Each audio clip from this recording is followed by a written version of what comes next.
Dick bringing you our wrap-up video in a sequence on hypersphericity, which if you have been listening, you probably are used to hearing that word. But I always try to keep these videos self-contained. So just briefly, we begin with a construction of space that is spherical and merely observe that the sphere has two sides. Beginning with this simple observation, we see that a spatial universe would be in between two spheres. If there's an inner surface, it would be spherical. The outer surface, although it has never been discovered, is now fairly obviously correctly defined as spherical for the simple reason that it's equivalently infinite in all directions, which indeed, from our perspective on Earth, is a spherical direction. However, we may begin with that observation of the outer edge of the physical universe, which we are attempting to bound. This would be an artificial boundary, of course, because even the James Webb Telescope, as well as any of our other instrumentation, has been unable to detect a physical edge to space. Therefore, this is artificial, and one must ask the question, what is the extent of undelimitable space? It's virtually a contradiction to say that you could put a bound on boundless space. So this is a very interesting maneuver. To the best of my knowledge, this has never been tried. However, it is considered, according to the prevalent model in cosmology today, that the universe can be defined to have a radius, or equivalently a diameter, which is simply twice the radius. In other words, we do believe that it is possible to at least imagine an edge to physical space. If so, it's considered to be on the order of tens of billions of years old, really between 10 and 20 billion light years away, which is also a time measurement according to relativity. However, the explanation for that bound is only validatable, that is theoretically validatable under a model which has not been confirmed. The general consensus on this model is difficult to take because there really is only one model. The other models besides that of the surface, the current surface value, which is what that would be for the universe, it's the only theory for such a bound. We disregard that except to observe that it is possible to place a bound on the universe and remain consistent under a mathematical model. That's quite a broad generalization, but it is considered to form a model. Whether I agree with that model or not, or any man agrees with it or not, is not pertinent to our issue. I do mention it, though, because we will be attempting to put a limit to the physical universe on a spherical shell. A shell is simply a sphere. But it is called a shell when it's part of a series of concentric spheres, where each sphere then is called a shell of the system. This is taken from atomic physics, where the orbital shells, at least originally, were considered to be spherical shells, and thus the word shell became a common word. So we're attempting to establish a shell for the universe. Very interesting. I do find this broadly amusing, I suppose you could say, attempting to bound the boundless universe. However, I have proved that this can be done perfectly and exactly logically from a mathematical and geometric point of view. And therefore, a statement ought to be added here. How, just superficially, that is, prima facie, how does one justify that? It's mathematically done. And at this point, since this is the closing video of a long sequence, because this was difficult for humanity to derive this solution, and I, of course, am part of that process of figuring out a geometry, and I'm simply the one who got it. So I would be called the discoverer, so I should say something about this on my own recognizance to justify my own effort in the eyes of consensual science, that is, anybody who cares to examine this geometry, to find out if it is actually viable, something useful to you. It certainly has been useful to me. It's led to quite a few major discoveries in physics, again, on my own recognizance. Consensual science has no knowledge of my further discoveries, or indeed of this geometry. I have not published, and I am not part of any group.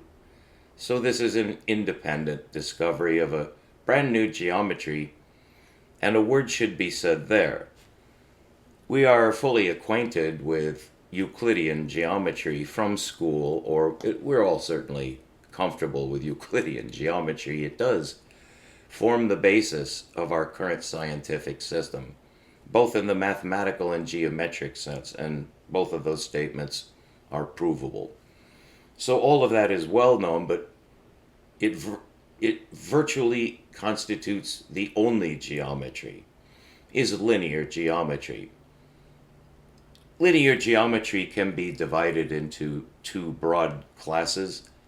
One is the straight line geometry, that is, the geometry of a single line, which could either be dually infinite or singly infinite, that would be a ray, or a line segment, and those are the pieces of a line, the virtual smallest piece of which is a point. And I have proved that a dually infinite line must have an Archimedean, which we would call the center. The center and the Archimedean are virtually synonymous in that geometric sense. So the line is very simple, and that forms one class of linear geometry, that of a single line. However, single lines can be built up into systematic space, and that's the other broad class. I think I need say no more than 1D, 2D, 3D, 4D. There are even higher dimensional spaces that have been composed. However, space-time is 4D. That uses 4 orthogonal lines, and orthogonality is the basis of the linear system in the extended sense, because each of the lines in the systematic space must be orthogonal to each other, and this turns out to be natural. From a certain point of view, it could be considered miraculous that lines do form themselves in space according to 3 orthogonalities. We then have 3D space, which virtually matches our visual perceptual space. And there's an overlay, though. Humans not only can see linearly, which is one reason why we have our eyes in front of our head. This is well known from biology. I'm certain that you're aware of this, but it never hurts to state the obvious in a presentation such as this. Because the two eyes are on virtually a plane, they can be used together to gain a parallax, which is a triangulation. So we do see linearly, and I don't think I need to emphasize that. It's fully well known. However, we also see spherically. It's not a full sphere, of course. Virtually for the same reason we can't see the endpoints of an infinite line. But also we don't have 4 eyes or 8 eyes. We don't. So we cannot see through the back of our head. So we do have forward vision. That is, in some context, important to know, but I think we all take it for granted. So we do see in two modes, and we have what I call our visual perceptual system. I often will use it both in the combinative sense of actual vision, but when I say our virtual perceptual, when I say our visual perceptual system, we have a virtual visual perceptual system that is aligned with our actual vision. And this would be the processor, part of our consciousness or mind or brain, however you look at it. Vision is physical, but it's also mental. So the reason I mention that is because of the interesting case of a blind person. It turns out that they can see, but simply without physical vision. In other words, there is a visual perceptual system that is still perfectly useful, even though the use of the eyes themselves are for whatever reason, they're not working, either by birth or some kind of disablement. The person cannot see through their eyes. This can be simulated by simply closing your eyes and trying to imagine. Now, a person from birth who is born blind can still see. I think probably the most famous case of that is Helen Keller. Although technically she wasn't born blind, she lost her vision at a very early age. But it is well known that we do have a visual perceptual system that works whether our eyes are working or not, which I think is a profound statement. However, that's not the purpose of this video, is not to go into such observations. But I will mention, because I believe it is something that's coming up on my horizon, or perhaps the horizon of science, it is entirely reasonable to propose that a physicist or a scientist who was born blind, I believe this would be important part of the statement. A person who's never been able to see with their eyes from birth could very possibly be better able to visualize hyperspheric space than a person who has vision. That, I don't believe, has ever been thought about, or so I'm not sure if that could be proved or not. But if so, it would put a premium on any physicist, by which I mean scientist, who was born blind. Might be of extraordinary value in interpreting hyperspheric geometry, which is a fancy-dancy term. It uses, of course, there are two prefixes that essentially mean greater than in the original language of Greek or the Roman language. The Roman language is super, but the Greek word is hyper. And so hyper and super, one could say, are virtually synonymous. It simply means beyond. There's man and Superman, and I'm trying to think of something with hyper in it. Hypercube or hypersphere are very common, they're well-known geometric terms. But they do have very specific meanings depending on the approach. So in order to explain hyperspheric space, it is necessary to disambiguate the possibilities for what that might mean. And that's rather open-ended. In fact, my view of hypersphericity, I believe, is original. I don't believe anybody has ever formulated a hypersphere. The way I propose is the way the universe actually does it. This is meant to match physics. Sphericity was discovered in the 20th century. That's virtually the right way to say it. It's not exactly the right way to say it, because of course the sphere has been known about for millennia, and there have been several important books over the centuries that have been named something like Spherica, Goes all the way back to Greek times, and during the time of the Islam Golden Age, around 1000 AD, a work called The Sphere appeared again. But there have been multiple attempts to, well, multiple books, multiple productions on describing the geometry of the sphere. According to Euclidean geometry, one needs to employ a specialized form of trigonometry in order to compute spherical surface distances. This is common in the airline industry in computing longitude, latitude, positions of origin and destination. One could either say simple or complex depending on how one reacts to the system, but it is logical and consistent to use straight line geometry to compute spherical surface distances. And the art and science of doing so is called trigonometry because of the tri meaning triangle. Again, a form of parallax and triangulation, very natural to us using linear geometry. Another question, which is much more germane to what I do, is it possible to compute in spheric surface space? A word on that.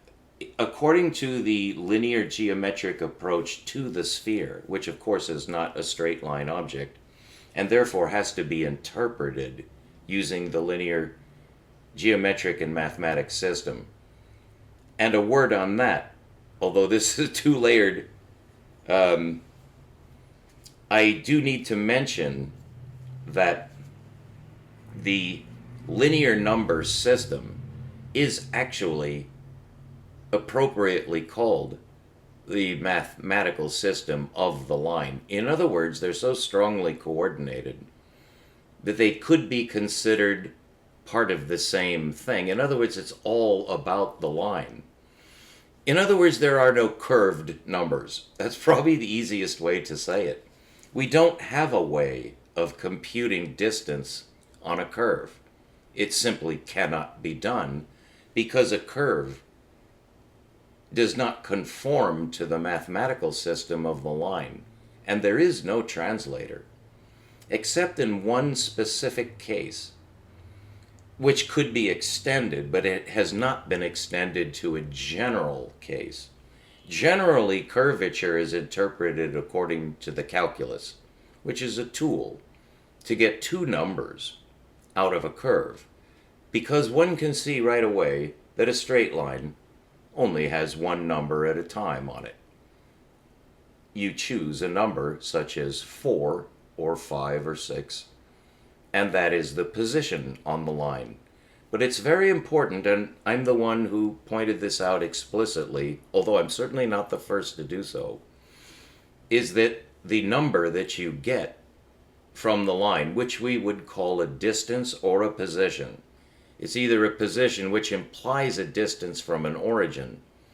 So the only useful purpose of a point on a line is as an expressor of distance, which is a one-component number.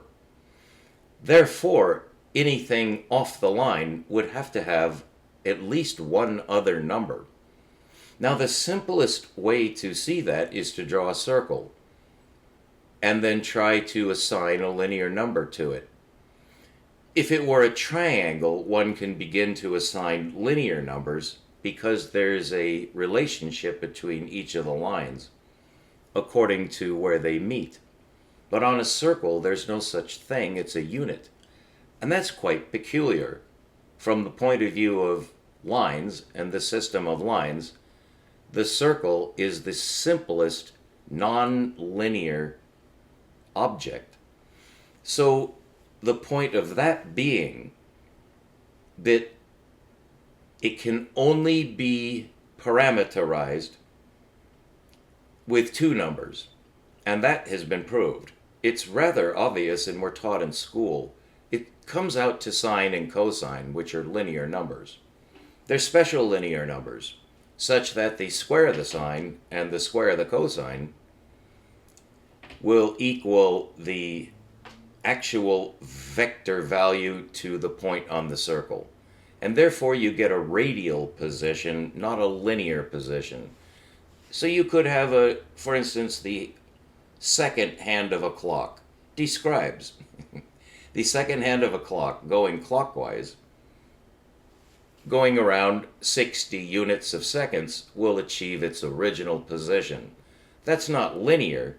However, we are in somewhat of I would say, an interesting basic situation that we now have virtually two kinds of line. The simplest of the straight lines is identical with itself. It is a line, although a line can have different orientation in a higher space.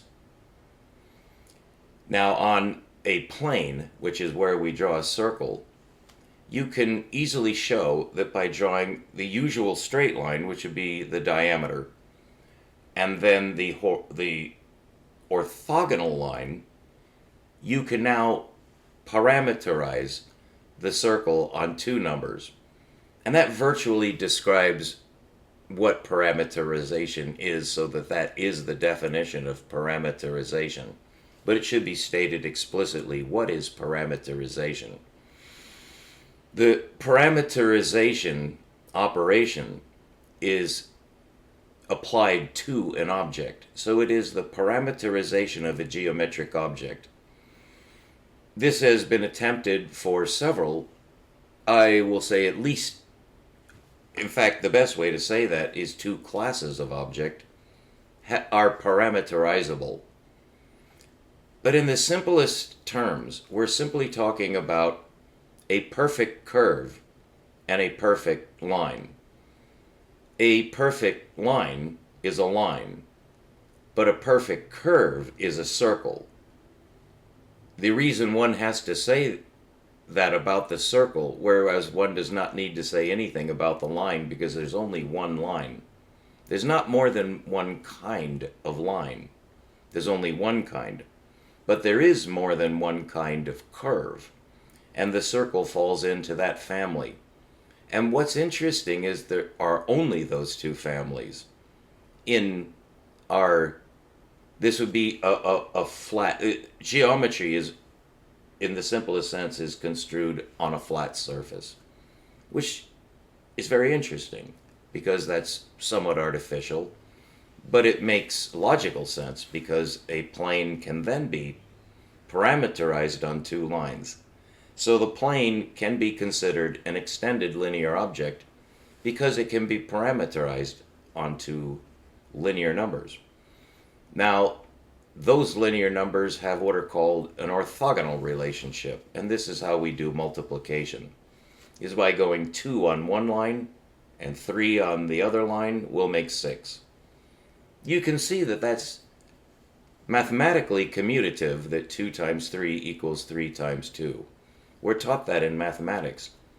But when we go to geometry and we see that geometrically on the plane, which is now parameterized on two lines, that if you do consider multiplication to be a 2D operation, then it's not commutative, because 2 times 3 does not make exactly the same shape if you're talking about both its shape, which is identical. A 2 by 3 rectangle is called well, it's not a solid object, but it is a closed object in 2D. It's a rectilinear object, which is a rectangle whose perfect form is a square, which is why we have a lot of squared numbers, because it's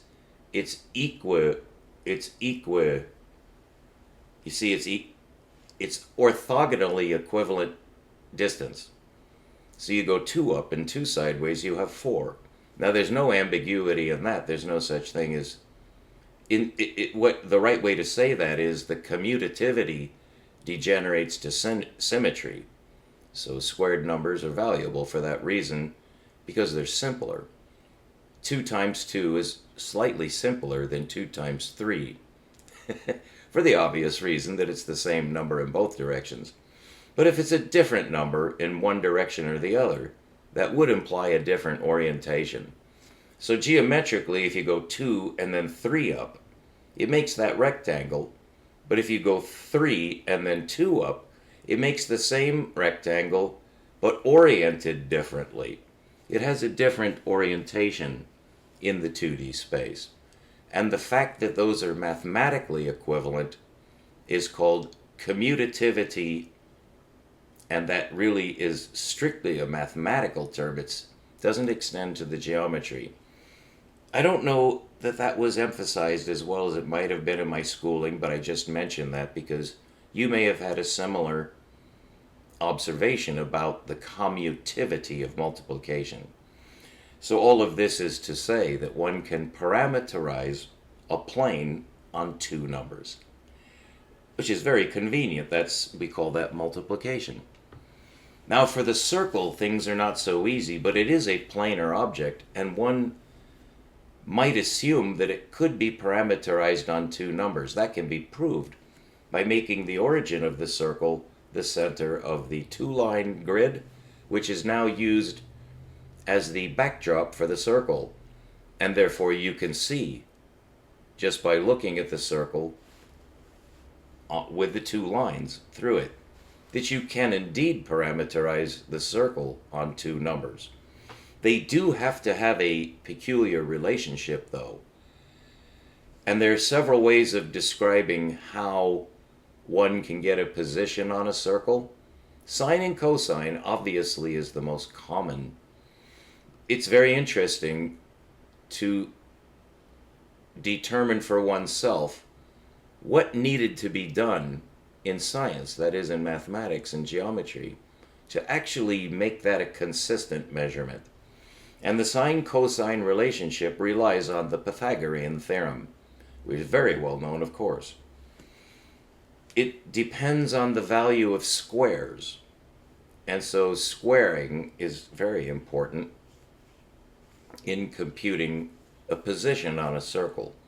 If you can get a position on a circle, then you can also get a velocity, and that's called angular momentum. More could be said about that. You may know that there is a technical difference between speed and velocity. Speed is simply a 2-component number, distance over time. But velocity has an added bit of information, which is direction. And direction has to do with motion. So generally, when we're talking about a circle, in terms of distance, we're talking about motion. It's not really length, but it can be computed as such. So that a segment equivalent to the segment on a line could be a segment of a circle, which is called an arc. The simplest example of that is to draw the line through the circle as usual, through the origin to make a diameter, and one sees that the circle is now divided into 2 equal segments.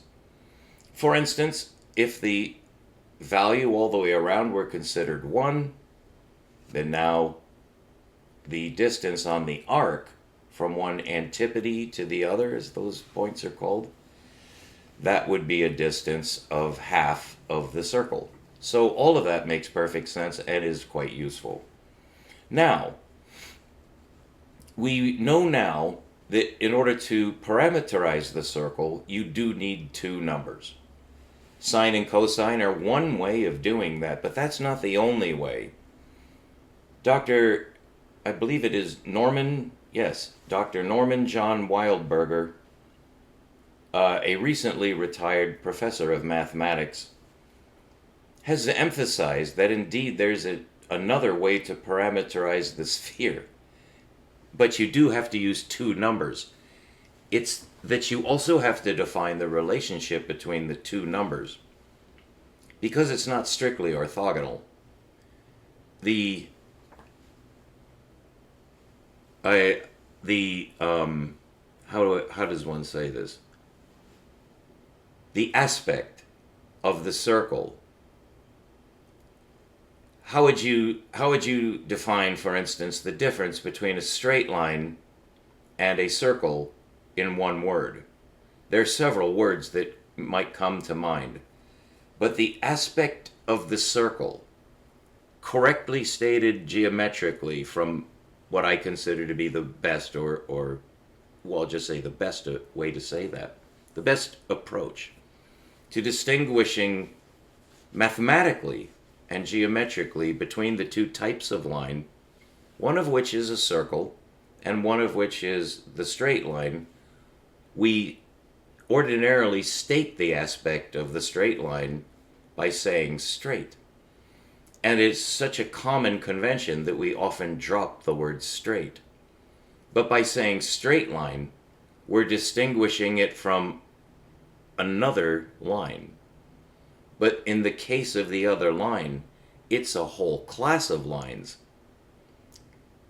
And we call that curved. But that's not the best word to use to describe the difference between the circle, which is a unique curve, virtually in the same way that a square is a unique rectangle. The circle is a unique curve. It's not a hyperbola. It's not a parabola. It's also not an ellipse. Although the ellipse is the most interesting of the non-circular curves. And the reason is, it's circular in a general sense. In the same way that a rectangle encompasses the idea of the circle, that the circle is, a square is a perfect rectangle, the circle is a perfect ellipse. And now you're starting to see this forms the best classificational system. I hope you agree. It can be proved that indeed this is the right way to approach curvature. So when we say line, we will say here that that means straight line. And so we will never say a curved line because that's a contradiction in terms. If it's curved, it's not a line. That's a simplifier. So when we say line, that means just one thing. When we say circle, that means just one thing. And we've defined the hierarchy, how we got the circle to be at the same definitional level as the line.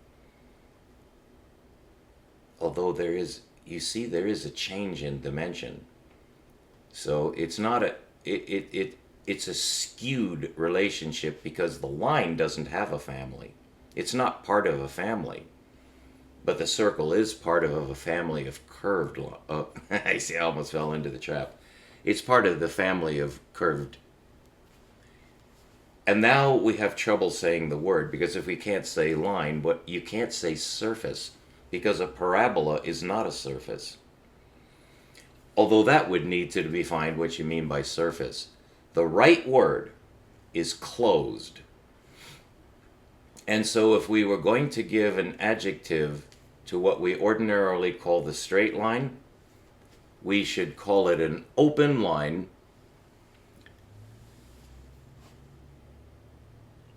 And then we could include the hyperbola and parabola.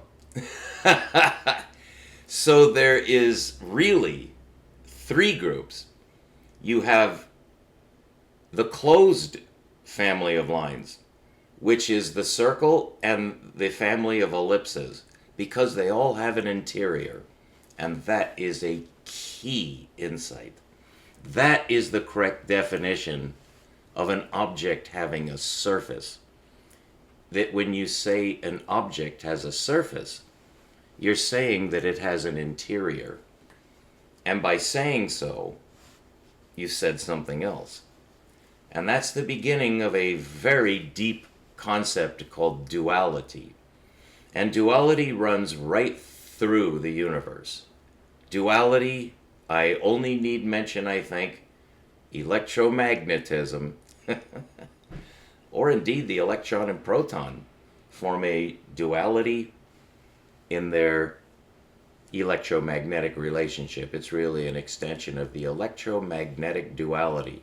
Why duality? It's because magnetoforce is perpendicular to electroforce.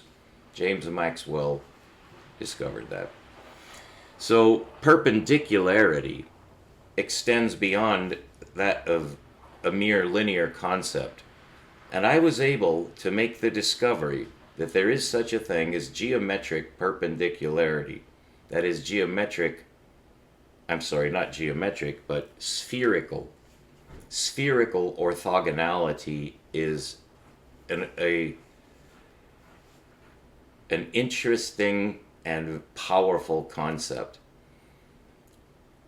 which has a direct impact on how mathematics is done beyond the linear level.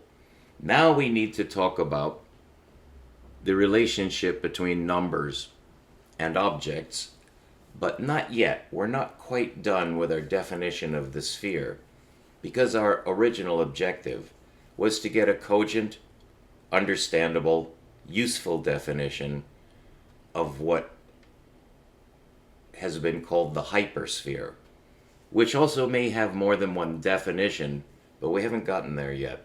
We simply want to get a definition, really, my definition of what hypersphericity applies and what it is. In order to get the correct proof sequence, I'm going through this rather rigorous, I hope it's not tedious. It's always valuable to go through a sequence like this, no matter how many times you've gone through it before. It's amazing. I'm just giving a tip on general principles that don't consider that tedious, although that's easy for me to say. Okay, so I hope this isn't tedious. So now we have a sphere, but we're not yet talking about the sphere, we're talking about a circle. And here another statement needs to be made. Is there a relationship between the line and the circle? And could we extend that? Is there a relationship between the circle and the sphere? When we say relationship here, we mean mathematical. Is there a conversion between the two objects? In the case of the circle, I'm fairly certain you know how that is conventionally done. The easiest way to use a linear number on a circle is by computing its radius. And the radius is the natural straight line, which measures the distance to the surface from the inside.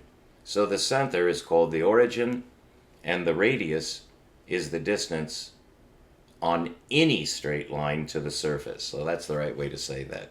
I'm always trying to say these things in the most precise and that is, brief. You want it to be brief, but it also has to be complete, so that's quite an art.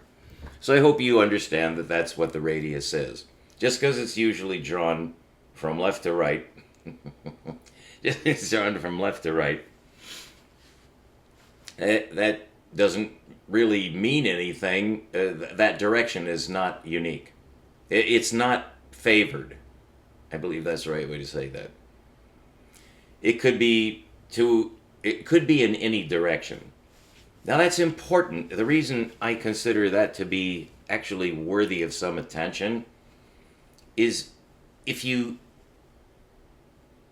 visualize that, you could say that the distance to the surface from the origin, first of all, it's equidistant, correct? But what if you just had a number for the distance in any direction? That would be equivalent to the number for speed rather than velocity. So a radius, in that analogy, would be a velocity because it has a specific direction. But actually the radius, as defined, does not have a specific direction. So that would be a different definition of the radius,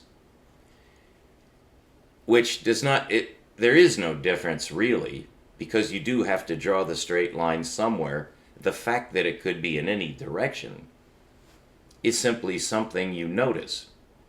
But what if that were actually extended such that there were a number to represent the distance in any direction? Well, that is what the radius is, and that's the right way to say it. It's the distance from the origin to the surface, and you can stop there. If you wanted to be explicit, the same way we say straight line or line is meant synonymously, we could say either radius or the what's the word for that?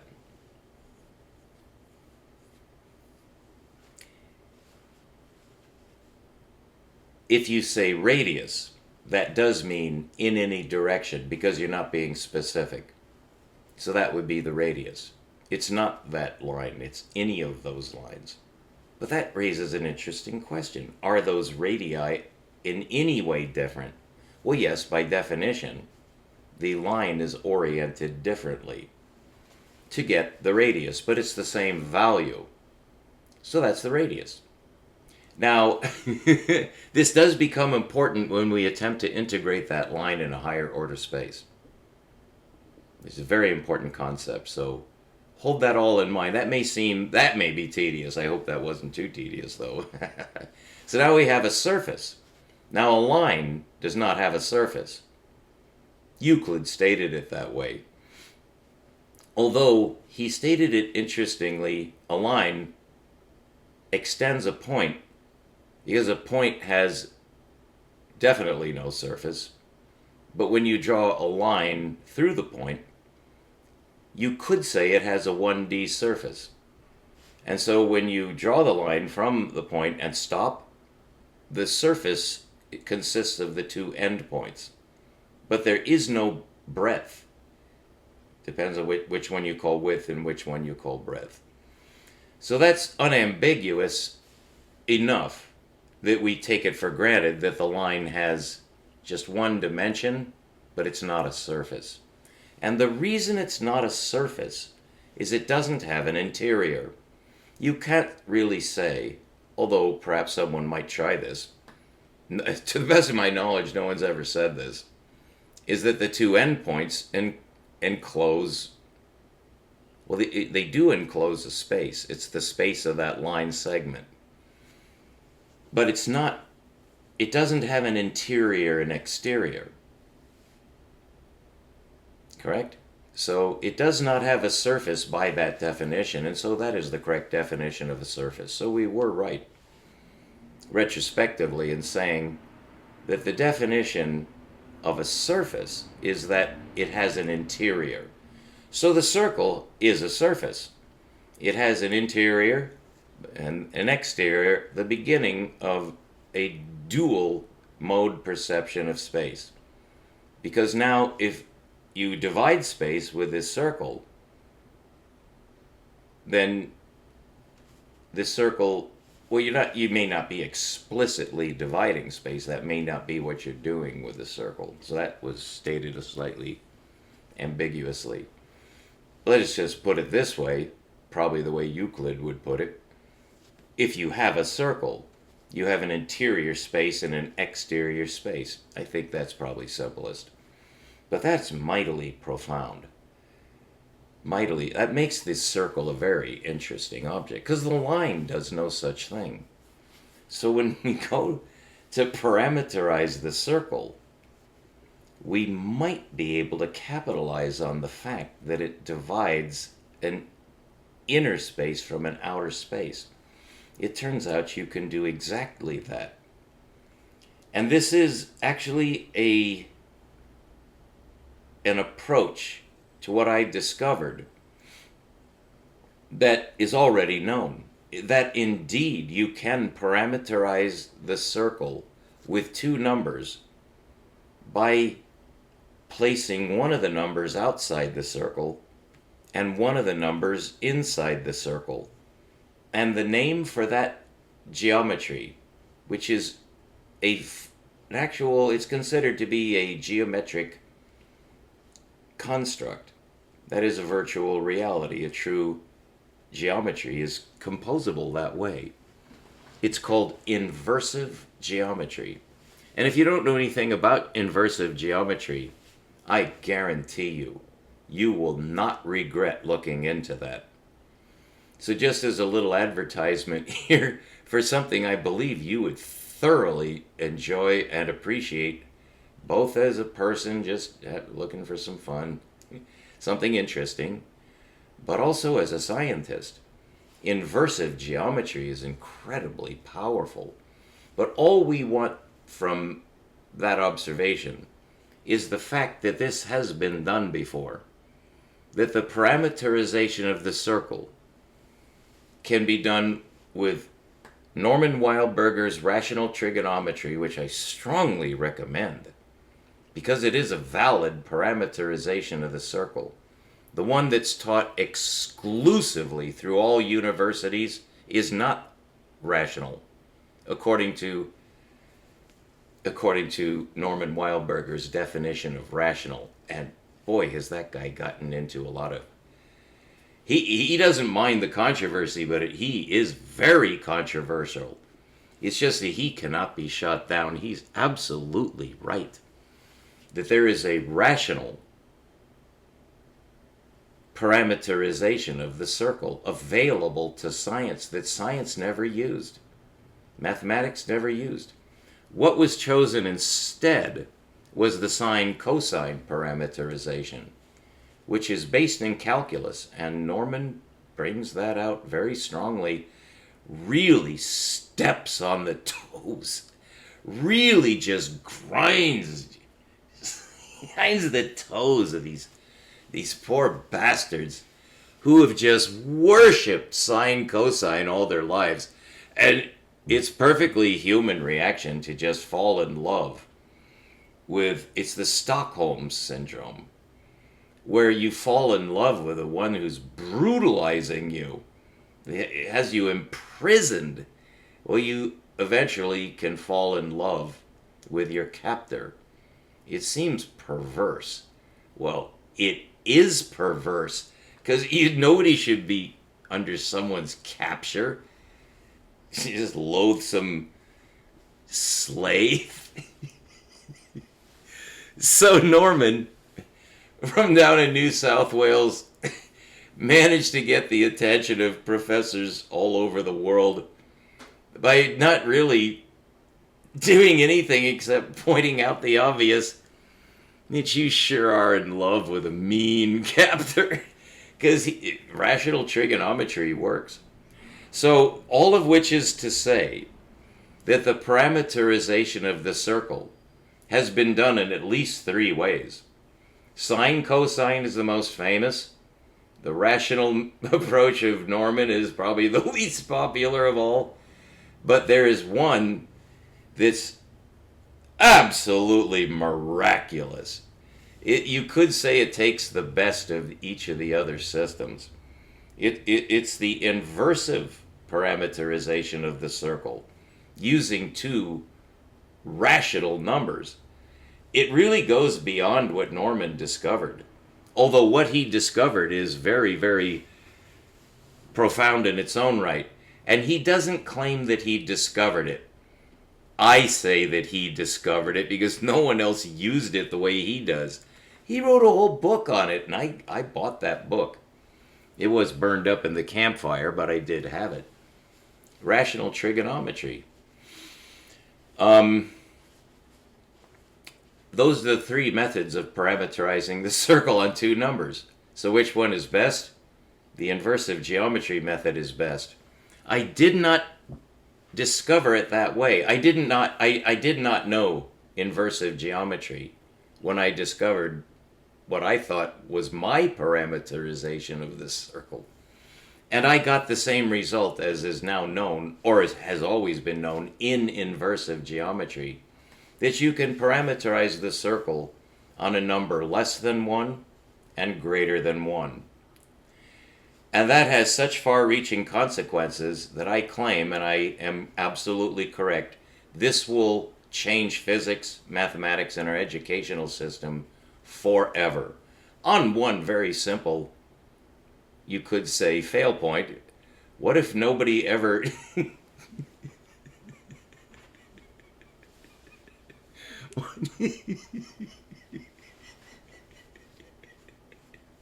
What if nobody ever... I'm sorry, but for some reason that really hit my funny bone. What if I should just drop dead? Nobody ever learns that I've made inversive geometry into a world-changing geometry. Well, that is exactly what I'm trying to present, and may God and man forgive me. God, I feel much more comfortable than with man. But I certainly probably need forgiveness or therapy or something. So, forgive an old man.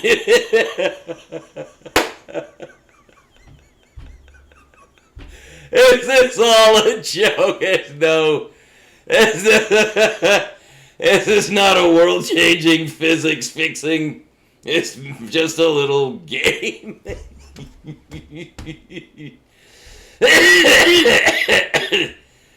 This is what happens to me when I'm not high on marijuana. I just go berserk. So forgive me, I really think I deserve some kind of relief from this strong and dangerous level of mirth. You can tell. What I really need right now is to inhale some form of smoke. Well, like the circle itself is not any form of smoke or line. It's a closed surface smoke. It's a special smoke.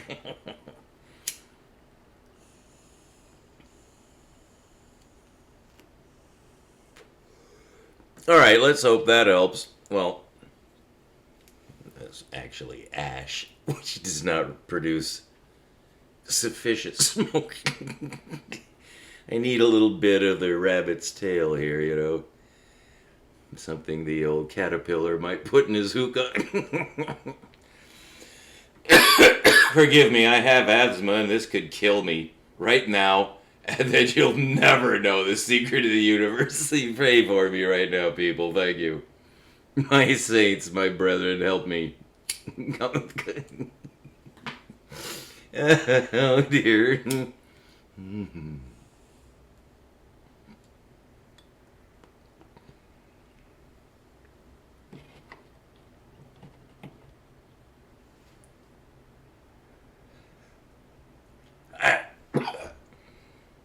Oh, there, I feel much better now.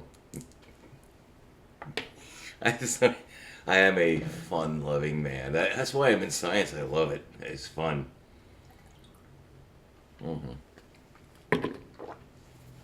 All right, so to get on to hypersphericity, we are simplifying things by just talking about the circle because there is a definite, specific, mathematical, constant, fixed relationship between a circle and a sphere, such that it's very useful because it's a little simpler to talk about a circle than a sphere. Everything you can say about a circle can be translated to the sphere. So accept that for now. I will be proving that. I actually have proved it.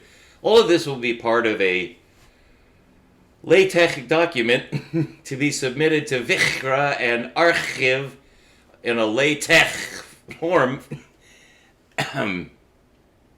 Marijuana tends to make a man frivolous, and that could be helpful here. I hope it does help.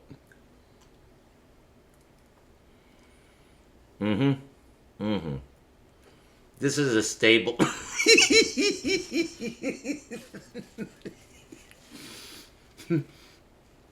This is a special non-prescription drug that helps stabilize the smoke. It's cheaper now than it used to be, so I am not breaking the bank by having just drugs just rampant throughout the household.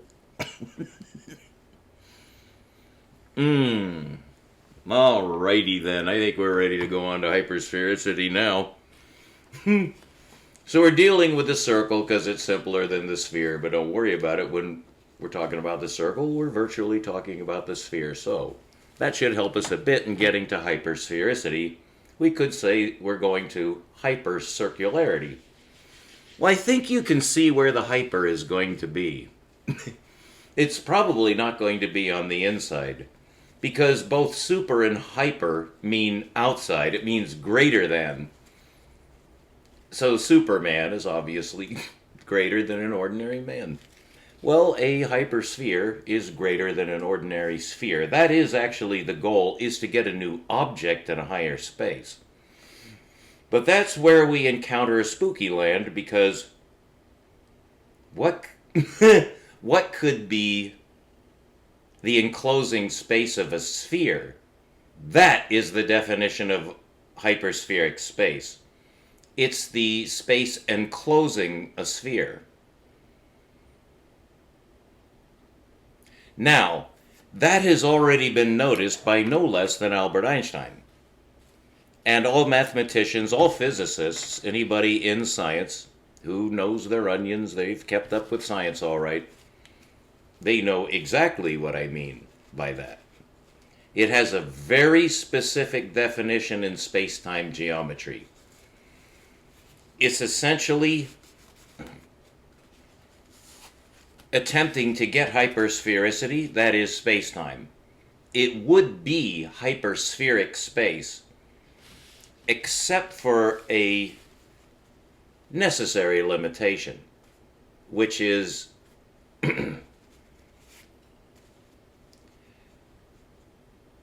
the relationship between the hypersphere and the computable number system that we must use. The computable numbers are linear numbers, whereas the hypersphere is somewhat beyond what linear numbers already can't do in one component form. But we just showed, although we haven't extensively shown, for instance, what is inversive geometry. We're coming back to that. But I want to show you here and now what is the pertinence, that is the genuine critical meaning of what we're doing. That is, where's it going? This isn't a game. Although, it's not a frivolous game.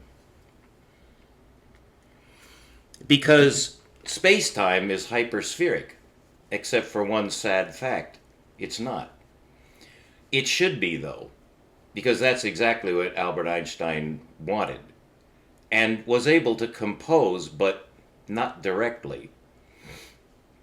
And all of this has to do with the cumbersome nature of single component numbers when attempting to address higher order spaces, which perforce, in order to be computable, have to be addressed, that is, parameterized with one or more numbers. Only the straight line can be parameterized with one number. Everything else in the universe has to be parameterized with two numbers. Now you may know, but it does not hurt to remind, that space-time is parameterized on four numbers. How could he possibly make that work? Well, actually, he had to, is the only way. And the key number here is 3D. What Albert Einstein did was he took systematized linear space, which is already componentized into a three-component number.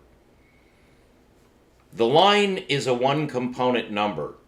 Anything on a plane, whether it's curved or straight, that is like a square would be, I should say, rectilinear. Whether it's a closed surface object or a composed trigonometric linear object, such as a triangle, square, etc. Those are the polygons. Those exist in a certain parametric space. It's 2D space. It's called 2D for that reason. You need two linear numbers to parameterize the space, which means that then you can parameterize any object that you can compose in the space. So the square is simply the composition of the same number in both directions, so that it's 2 times 2 is 2 squared. and that's squared space. You've parameterized the space directly, that is directly, in linear composition with two lines. So you've linearized the planar space. Now, you can then take that linearized planar space, draw a circle, and parameterize it according to the two axial numbers. And I hope this is not tedious, and I hope also for many of us this actually could be quite a bit to handle at once. So I'm addressing a wide spectrum audience, and I hope I'm doing a good job. I'm wearing my Jolly shirt to show that I am serious. So, what else could we do? Well, we could use inversive geometry to parameterize the circle. I had begun to tell you the value of hypersphericity in Einsteinian space, and so I'm now covering two simultaneous threads. We'll come back to inversive geometry in a moment. But for now, I want to concentrate just so to make a connection here, which I think is vitally important to see as early on as one feels capable. I think this is the right time to introduce the true profundity and the true perplexity of space-time in a proper framework where it's easy to see its strengths and its weaknesses. It's very important to see the weakness in space-time. It's an innate weakness that affects any linearization of circular space. Gravity, of course, is spherical, and Einstein was composing a gravitationally oriented solution for volume space in order to compute volume space distances. He needed to incorporate time, and so he composed a higher order space to enclose 3D space. This begins with squared planar space made into cubed volume space. This is so basic, but I rarely hear it spelled out this way in proper order. I'm quite a stickler for logical order because this is how we think most efficiently. If we're presented the information in the most efficient fashion, that's not very easy to do because this is complicated, definitely complicated. But I'm here to make it simple, so this is the right way to do so. But it must reconstitute all the complexity, which is virtually to reduce complications to mere complexity. Complexity is ordered and logical.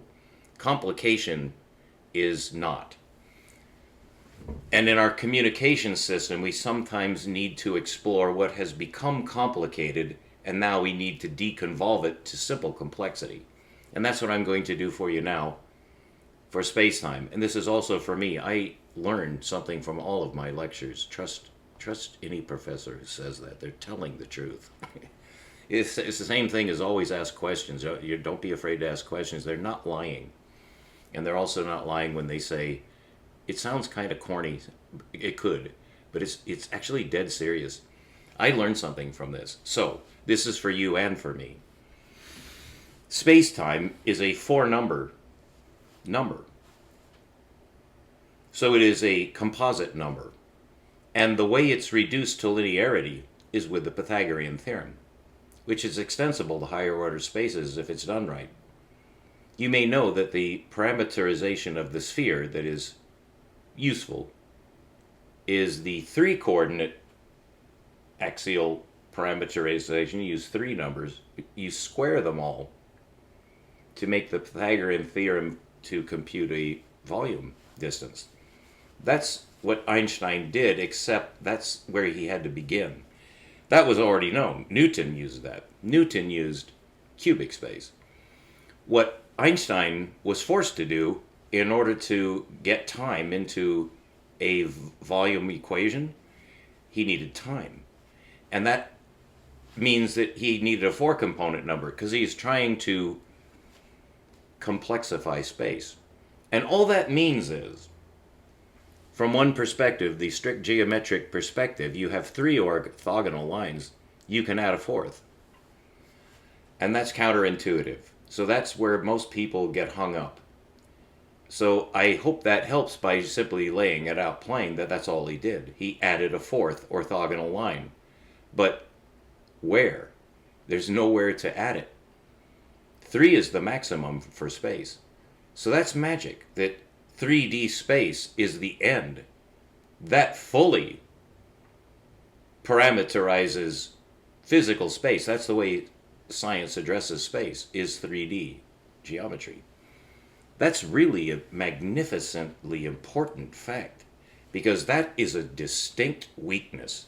There is a weakness in that relationship that's profound and actually fatal. So you could say, but I won't say here, but I'm going to suggest, one might suggest that perhaps space-time is wrong. It's just flat out wrong. Well, it's not in one sense. It works. In other words, it's computationally accurate. So it is a correct parameterization of the sphere to get 3D volume space. It's cubic, though. It's not spherical. So what Einstein had to do was really a twofold problem. How do you get time? It has to actually be part of the parameterization. So he had to envision the parameterization of 3D volume space, including time, which raises it to one order. And that's actually the connection that he made. You need another line. And so he hypothesized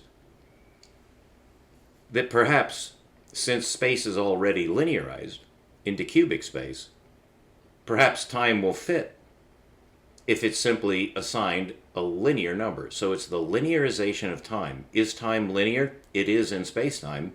It has to be, because the 3 spatial dimensions are linear dimensions. So the 4th linear dimension is special because you can't see it. You can't see that 4th orthogonal line. It's imaginary, and that is the term that's used. That's a term from the complex number system, where the second component of a 2D composition is imaginary. But that's different. It's slightly different, though, because you actually can draw that axis. The vertical axis has a different metric. It's not a linear metric. So it's a hybrid number system, and that's the reason it is called complex, is because the 2 basis axes are no longer ortho.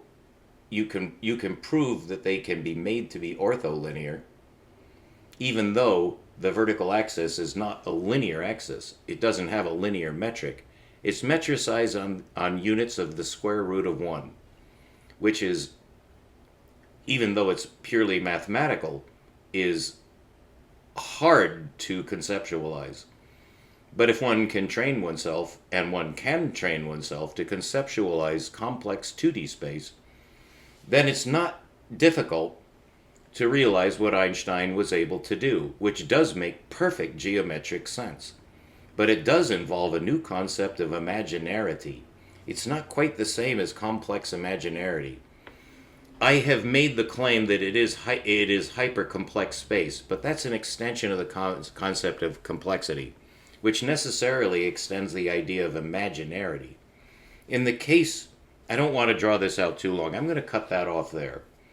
The new concept in space-time is the imaginary axis, and it's not exactly the same as complex imaginarity.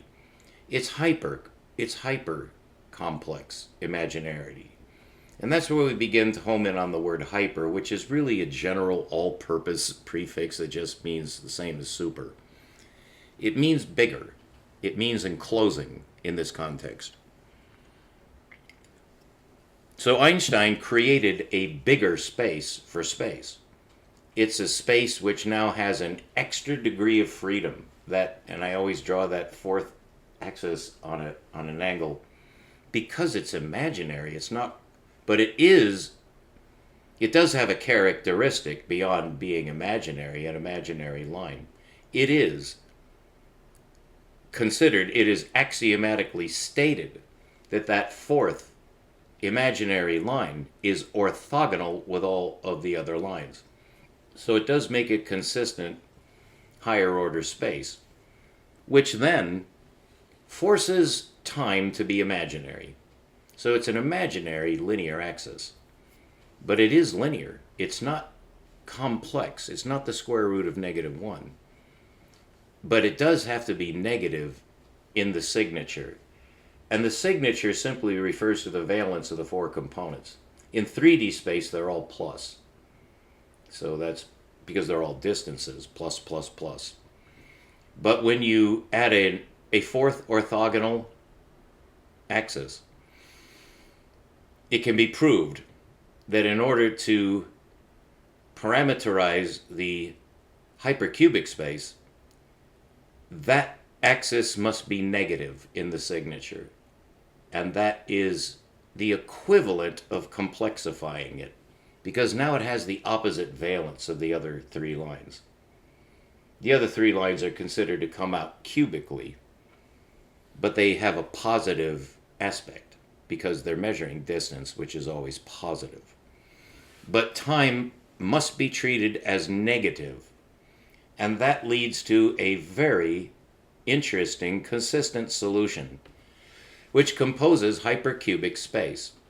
Now we have the analogy that we need for hyperspheric space, which is exactly equivalent. Since the sphere can be parameterized on 2 numbers,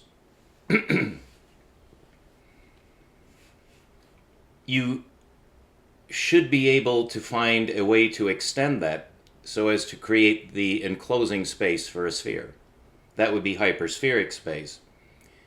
When you add the vector or axis or line, they're virtually synonymous, but not quite, but they're interchangeable terms in this context. When you add the 4th orthogonal axis to cubic space, it makes an enclosing space for the cube. You can view it that way. It is viewed that way. Well, it can be viewed that way. Geometrically, that is what is happening. You have cubic space, no matter how extensive. It's cubic all the way out. It remains cubic because of the metric. It's linearly metricized. So it's cubic space, which may sound peculiar, like the universe is made of ice cubes. No, the universe isn't made of ice cubes, but the grid is. It's an ice cube grid. Essentially, it's cubic. You could say it that way. I hope that helps you visualize the fact that if you have extensive cubic space, by adding a 4th orthogonal axis, you've enclosed the cubic space. You haven't changed the cubic space. You've enclosed it with an extra degree of freedom. And that is utilized in the case of time to compute time-space distance. It's not the distance through space, although it is.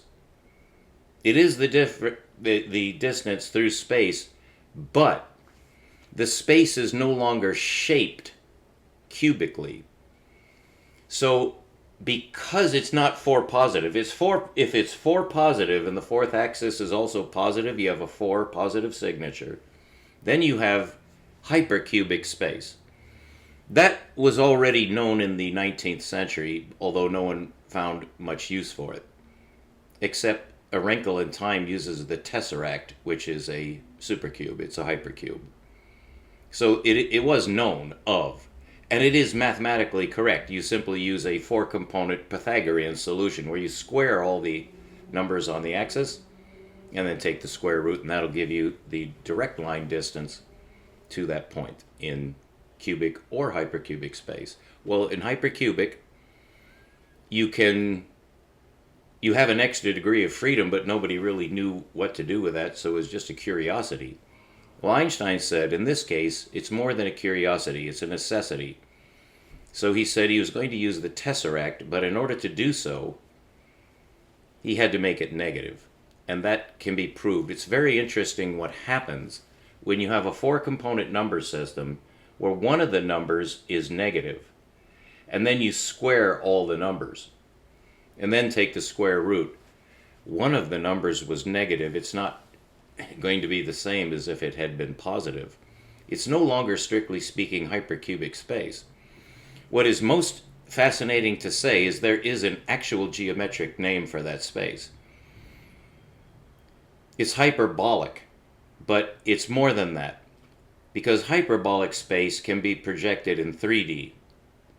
we have hyperboloids. You can also have inverse hyperboloids, which are, you see, the ordinary distribution of the hyperbolic system in pure positive space. That's 4D positive, would be hyperbolic.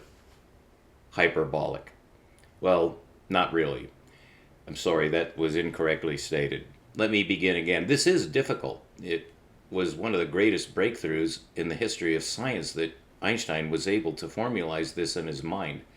I'm attempting to recapitulate what Einstein went through to do this, and it turns out that it's mathematically consistent, but it is odd because of the so-called split signature, where my pinky is negative, but these three are positive.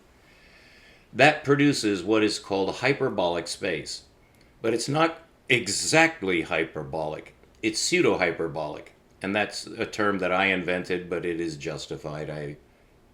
You would have to trust me on that, but I'm just going to use that term. It's pseudo-hyperbolic. The miracle that exposes is that one now can compute in space-time, a space-time distance. And that's absolutely necessary for space travel, for reasons I've gone over and you're probably familiar with, so I won't recount that here. But space travel is impossible without space-time. And that is a pseudo-hyperbolic space. That may sound daunting because the hyperbola is the most interesting of all the family of curves, is the hyperbola. But that is the nature of space-time. It does not compose hyperspheric space. Now we're at the crossroads. What I have done, and what I propose to you now to prove to you that this can be done, is we're going to compose hyperspheric space. So we have to now be absolutely certain of our parameterization of spheric space, which you now know can be done in at least three ways. The sine-cosine method is the linear parameterization of the circular space. We're saying circle instead of sphere because we can do that, and you'll see why. But the circular space can be parameterized on two numbers. The sine-cosine is the linear form of parameterization. There is another parameterization which again does require two linear terms, but they're not related on the transcendental sine-cosine function system. Instead, it's related purely on rational numbers. So it's much simpler. And it's considered to be a very fine little game, but it's considered to be trivial. It is not, and here's why. When you go to parameterize the circle, and you have those choices, if you choose the inversive geometry approach, what you get is a parameterization of the circle on a split number. And that turns out to be the two-component number required. Instead of it being a sine-cosine pair, it's an in-out pair. And the way that's done is with a mathematical construction of the metric, which it's a fancy-dancy way of saying you have to know the relationship between the number on the outside and the number on the inside. That can easily be done, but it does involve a mentalization that you should try to see in your mind right now. Picture a circle and picture the center. Now you start at the surface, and that's what you're trying to parameterize, is the circle. So we're going to consider the radial line, the radius, but we're not assigning any number to it. It just has a radius. And that radius is a distance that's related to the outside. So that's interesting. The outside has no edge. So there is no outer number. There is an inner number, but it's a special number called 0. So we're attempting to relate the inner point with the outer point. If the inner point is 0, and you want to say what then is the outer point that would make a parameterization of the circle, you can't find one. There is no number that goes with 0 to parameterize a circle. The function of 0 is strictly linear. It's only useful for distance. Otherwise, the concept of 0 has no real geometric meaning. It's simply the origin of the line.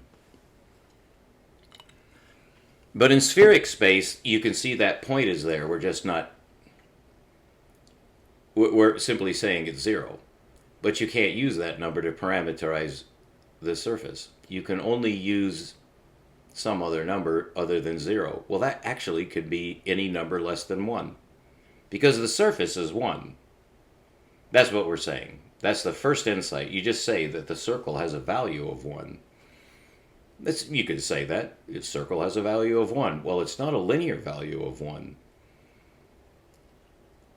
Because it's not a linear number.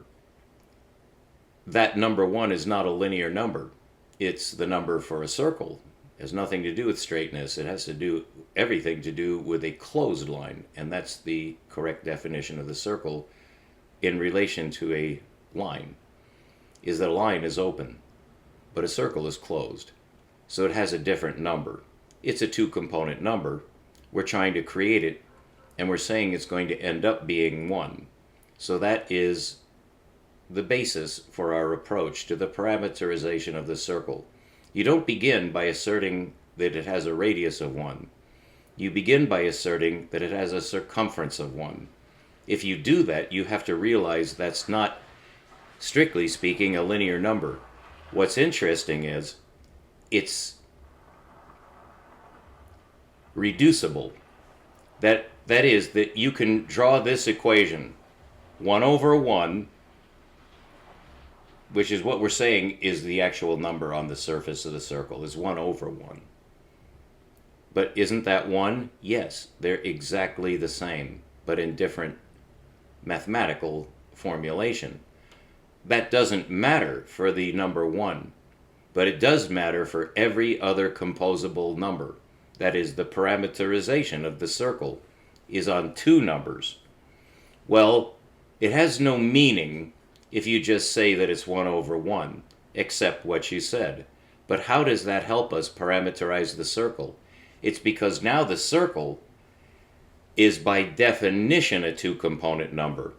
And so all numbers that you use to get a circle, all they have to do is multiply to 1, and you have the circle itself as a number. So you can compute the circle with 2 numbers. And the way you do that is by noticing that the numbers inside the space going in towards the origin are less than 1. So they're fractions of 1. Halfway to the center would be 1 over 2. If you do that and make a point at the balance point of the radius from the center to the surface, the halfway point is 1 over 2. So that's a linear point. So now we have one of the 2 linear numbers. The other one has to be 2 over 1, and that's outside. So you have 2 numbers, one inside and one outside. If you put them together into one number, just like a complex number, a little comma, and close it in parentheses, that's a number. It's the number 1. Okay, and now you can see that there's virtually an infinite number of ways to parameterize a circle with 2 numbers. In other words, what you can say is a 2-component number can be composed such that, given the rules of composition, that number parameterizes the circle. All right. So the circle itself is 1 over 1, and a valid parameterization of the circle in a 2-component number is 1/2, comma, 2 over 1. And that defines a circle. All right. So far, so good. So now we have a 2-component number that parameterizes the circle. What does that do for us? It allows us to distinguish between the inside and the outside of the circle in the parameterization. That one of the numbers is an inner number and the other number is an outer number. So now you have an inner product, outer product combination. And for you geometric algebra fans, the hair on the back of your neck should be standing up. You should be a little bit excited right now, because that's the geometric product reformulized. And the geometric product is the miracle that creates geometric algebra. And if you don't know anything about geometric algebra, find out. You won't regret it. It's just another tip from me to you. Inversive geometry is the first tip. Learn that. Just know what it is. You'll love it. You may become addicted to it. And this method of parameterizing the circle is extensible now.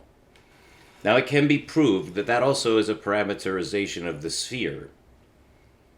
It is obviously in a different space. It's not circular, it's spherical. But you can do exactly the same thing and parameterize the surface of the sphere with two numbers. So that you say that what would be the extended circumference, we usually call it the surface. There is no equivalent term for circumference on the sphere. But the entire surface would be the circumference to the same proportion that the circumference of the circle we can see. But the circumference of a sphere is ambiguous because the sphere also has a circumference, although it has more than one. So those are the great circles of the sphere, an infinite number of them, by stating it one way. So this is an interesting advance to go from the circle to the sphere, and notice that you can use the same parameterization to parameterize a circle as you do a sphere. And that's quite interesting. I'd like you to think about that in your spare time. I definitely have done so. It's gone to dream time, and mathematicians are acquainted with this phenomenon. That is, you're really trying to rationalize a situation in your own mind, you will sleep on it too. It's actually a valuable time, because you can awake sometimes in the middle of the night, as I have done, with an insight. It's just, I guess you could say it's miraculous if you want, but I do find it most fascinating that this is what you'll need to do to visualize in some way. How can it be that you can use a two-number system to parameterize the circle, but you can use the exact same method to parameterize a sphere? I leave that to you to mull over, but you'll actually know the answer by the time we're done.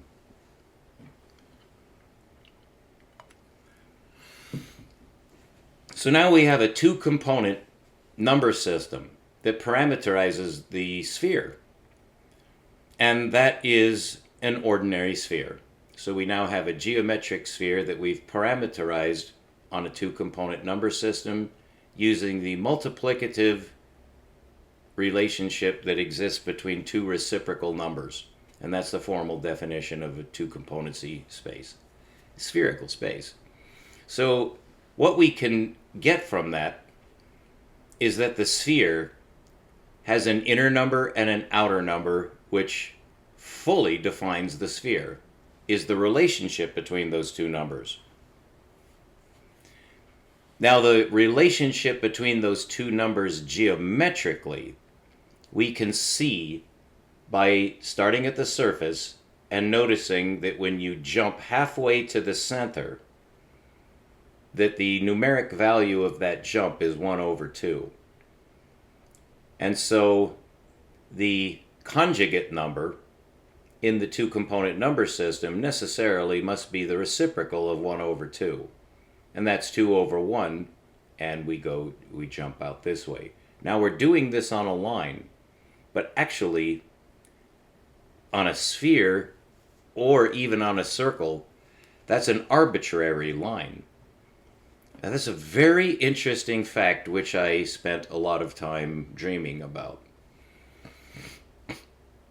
And now it gets so interesting that it's spooky, and it may be somewhat baffling what I attempt to convey next. But this really to me, is where things really change in mathematics. It's on a few seemingly unrelated insights into what that relationship between those two numbers implies, because they're not actually linearly related, strictly speaking. If you do draw the jump to the center as 1/2 and the jump out of 2, you can see that the metric of the inner space is different from the metric of the outer space on a line. So it's not linear.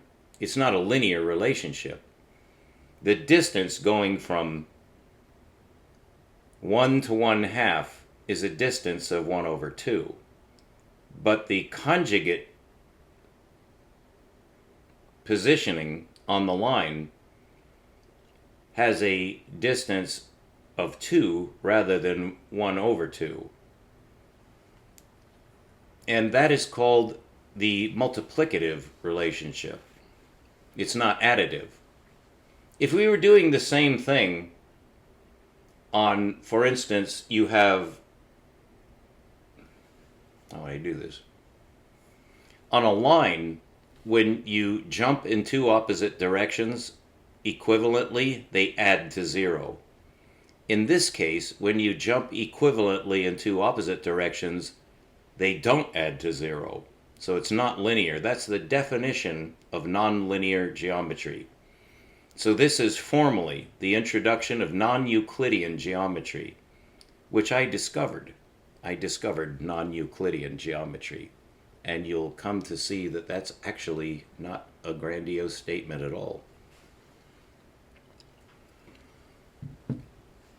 So, just given that, you'll see that that's accurate in a moment.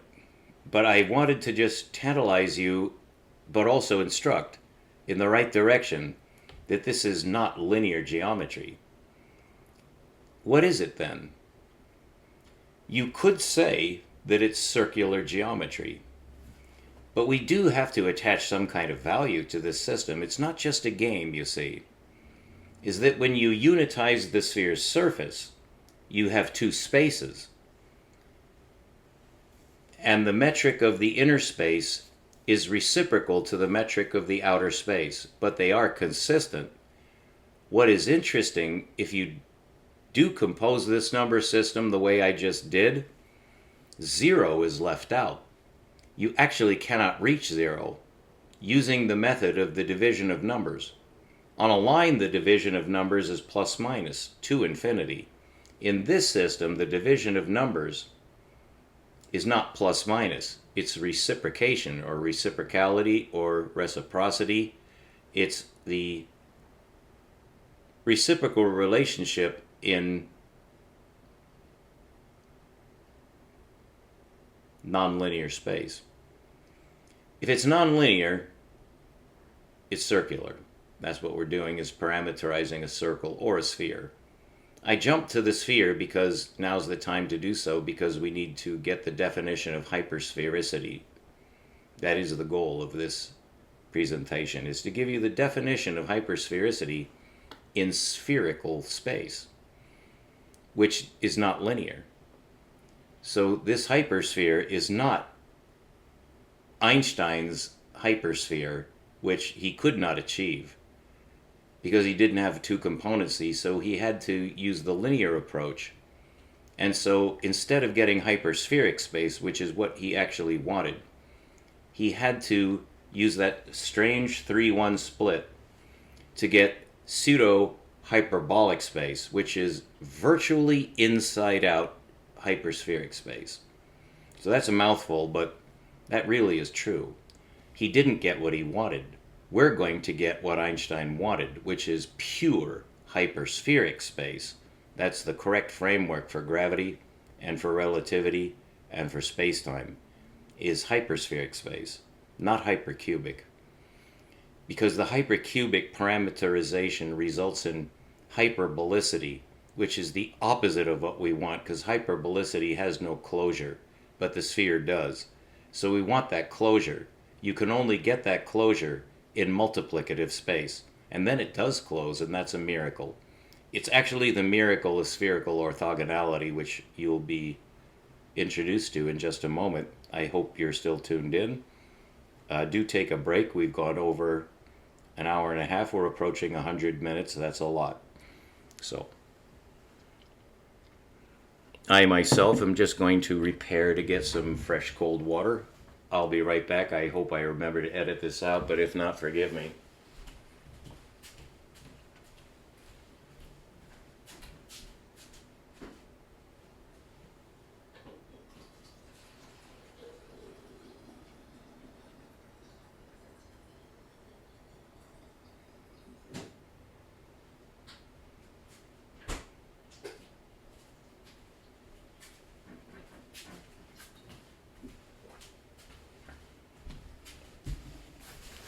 Again, thank you for your patience.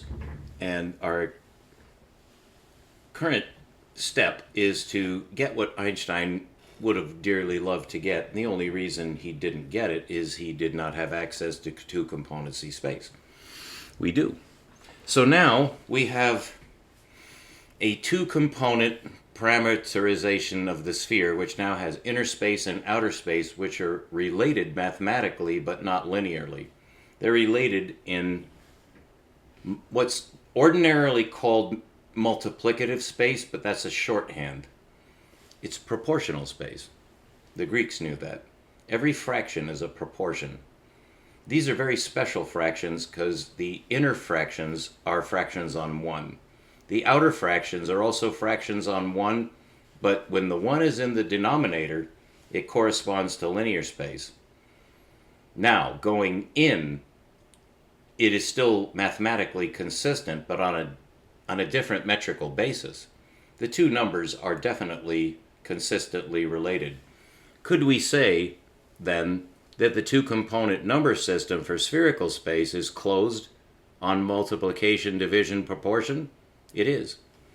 And it does not include 0 because you can't. 0 is not part of any fraction in this system. 0 never occurs. Neither does infinity. So now we have a different perception of the center and the edge, and they're not linear perceptions. In the linear system, the center of the line is 0, and the end of the line is two infinities that balance on 0. In this system, we have a sphere which represents the number 1. So it is the Archimedean of the multiplicative system. That's called the multiplicative identity. But I wish to add, it's also the divisional identity. So that if you multiply by 1, it does not change the number. If you divide by 1, it does not change the number. And that's why these numbers are absolutely consistent in proportional space, is because they all, in their two-componency, multiply to 1. You could draw an analogy with the complex numbers. It's a little bit difficult to state, but I think this is important, so I'm going to do so, and this is for your benefit and mine. What is the equivalent composition in complex space? What's the relationship between the two component numbers? That's a little bit difficult to intuit, but when it's stated, it makes sense. You use a special form of decompositional algebra. In order to reinterpret the complex number to linear numbers. So you have two complex numbers, but one of them is imaginary, so the whole thing is incomputable. But at the last step in any complex number calculation, the very last step must be the application of the conjugate algebra decomposer, whereby you get two linear numbers back from the complex number using conjugate multiplication. That's well known and it's hard to say, but I hope that helps you realize that we're doing exactly the same thing. We're using the two-componency in a specific relation that must then be decomposed to linear numbers. How do we do that? The calculus. So, I'll show that to you. It is actually the definition of the calculus, and so I've defined the calculus correctly for the first time. That is, in its most useful form. The way we use the calculus is like trying to fix a car engine with a pencil. It's extremely inefficient, and in fact, it's illegal. The calculus operation does not conform to strict mathematical logic because of the delta. That part that they always tell you, oh, you can just forget that, that's insignificant. It is insignificant if you're homing in on a linear number. Then you use the calculus to approximate its position, but you cannot get its position. You can only get an approximation, and you will throw out part of your number. You can make it so small, and this is repeated millions of times in calculus textbooks, you can make that number as precise as you like. That's called cheating in geometry. So this is the definition of the calculus that reduces the whole calculus operator. It is an operator between dimensions, but it's being used very inefficiently. It's just that it's miraculous. So when you get the most miraculous solution from linear extensibility of your number system, you get the most difficult to solve equation of all time. Einstein's field equation cannot be solved by a human, which makes it all the more remarkable that Einstein, after only 10 years of study from 1905 to 1915, it took him all that time to figure out how to use the calculus in his 4-component number system, and he basically invented hypercalculus. So difficult, so extensive, that it cannot be done by a human. But it can be proved by a machine that it can be done. And from that we get space travel. Just to put it mildly, space-time is a miraculous composition for space travel because it solves the problem of space travel using the calculus. So that's the value of Einstein's field equation. It gives us the ability for spaceflight, which otherwise is utterly impossible without space-time computation, because you cannot account for the time lag in the transmission of light information. So you're starting to see a lot of very familiar terms come up here, and all we're doing is parameterizing the sphere.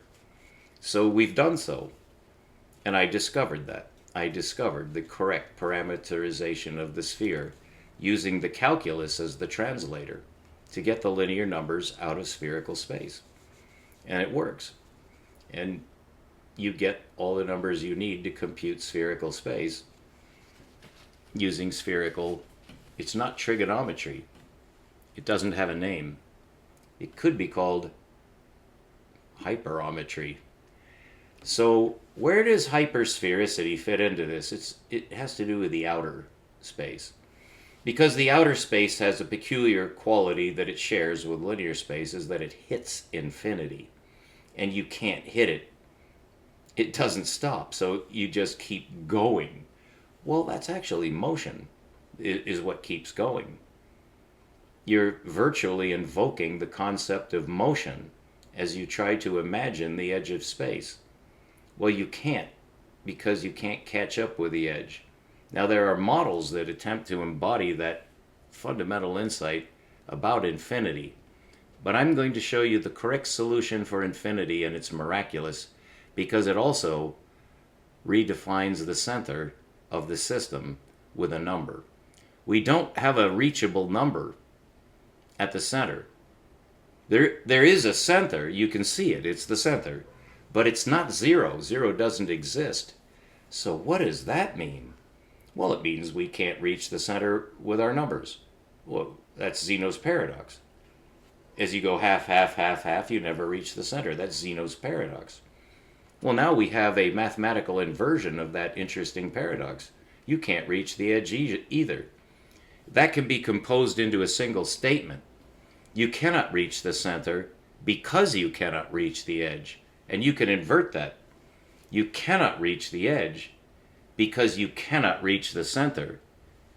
That is so deeply philosophically significant that I leave it for perhaps voluntary homework. If you want to think about that, But we here are trying to be precise and geometrically precise and mathematically accurate to the point of closure. So there are no loopholes. There's a giant loophole in space-time. The zero center is incorrect because you've composed your space incorrectly, but that zero, you can't get rid of it because it exists in the linear system, and the linear system has the computable numbers. So that's why you need the translator at the end of a complex operation, and you also need a translator at the end of our hypercomplex.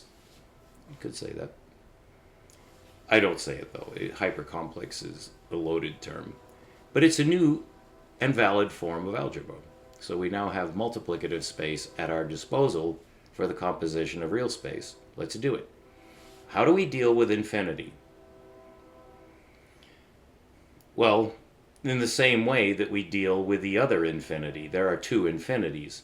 They're called the infinitesimal and the integral. And they're both numbers, but they're both imaginary. Because one is impossibly small. Impossibly may be the wrong word. It's unreachably small. It's incomputably small. That's the right term. So the center of the multiplicative, which I prefer to call the proportional, and I will from now on, unless I forget, because they are equivalent. The proportional number system is balanced on two infinities. And that's proper to say in proportional space. It is balanced on two infinities. If you use the calculus definition of the infinity, which is a dual infinity in circular or spherical space, it virtually has no center and it has no edge. Now we know it has no edge, so we can assume that as being proved. The James Webb Telescope has returned conclusive enough evidence that we're never going to see the edge because it is infinite. So we have to assign a number to that to artificially delimit it. So it has to be an imaginary number. So we have an imaginary number at the edge. Well, that means we have an imaginary number at the center. This is a new use of the word imaginary, but I think you can see that it consolidates a long line of approaches to what has to be called imaginary or imaginarity. So the sphere itself is balanced on two infinities. Well, let's make two numbers that are reciprocal that are imaginary. Infinity over 1 at the edge and 1 over infinity at the center. If you multiply them together by magic, you get 1. So that's the parameterization of the universal sphere. And that's an hour and 45 minutes. I'm worn out. It's still a bit hot here, although it's getting cooler.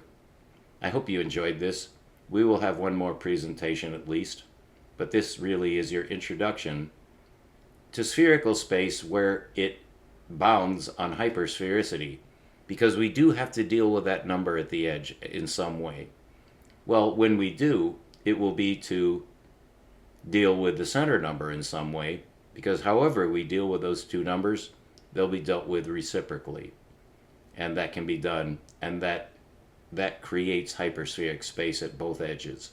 And it does have a geometry, and that's where it gets very interesting. Very interesting. It reaches a transcendental bound where human understanding can now reach. So it's a major contribution to science. I'm humbled to be the one that the universe decided to give this to first. But it's for you, it's for everybody, it's for science, it's for all humanity.